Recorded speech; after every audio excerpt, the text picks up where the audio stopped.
torrential rain. A light mist lay like chiffon over the fields and the woodlands, yielding easily to the gentle urgings of the rising sun. Pascoe said, "You're sure they really want us for breakfast?" "Certain. When I talked to Rose on the phone, she was very angry we had to cry up arriving last night and insisted on first thing today. She probably had a fatted calf roasting." "Yeah, I'm sorry. It was a shame." Ellie put on her indignant look. "Shame? That fat sadist DL doesn't know the meaning of the word." "It wasn't his fault. It's this string of break-ins we've been brought in on. The phone rang just as I was leaving." "So you say," grunted Ellie. "Bloody queer time for a burglary. I bet DL did it." "The break-in happened sometime earlier this week," explained Pascoe patiently. "It was only discovered yesterday when the people got back from holiday." "Serves them right for coming back early. They should have stayed away for the weekend. Then we could have enjoyed all ours, too." "I hope we will," said Pascoe, smiling fondly at her. "It'll be good to see them all again." We arrived at Thornton Lacey at 8:50. I noted the exact time as I looked at my watch to see how close to our forecast time of arrival we were, and it must have been 2 or 3 minutes before 9 o'clock when we reached the cottage. The curtains were all drawn, and we received no replies to our knocks. "We should have waited," said Pascoe smugly.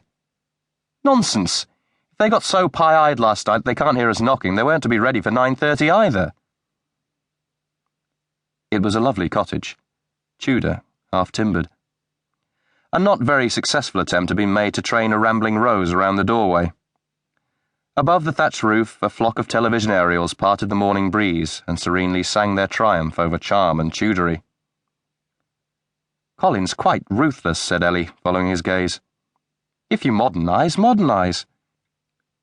He doesn't see any virtue in pretending that a pair of farm labourers' cottages was once a desirable 16th century residence." "Nor in keeping farming hours, it seems," said Pascoe. "Though perhaps they preserve some old country customs, such as never locking the door." He pressed the door handle right down and pushed. The hinges creaked satisfactorily as the oak door swung open directly into a nicely proportioned lounge, with furnishings which, though comfortable-looking, were antiquated rather than antique. 3 whiskey tumblers stood on a low table in the middle of the room. They were still half full. An empty bottle of Teacher's stood beside them. A Churchillian cigar had been allowed to burn out in a large cut-glass ashtray. Ellie began drawing curtains back prior to opening a window.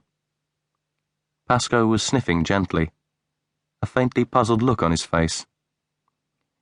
He crossed the room to the door in the farthermost wall.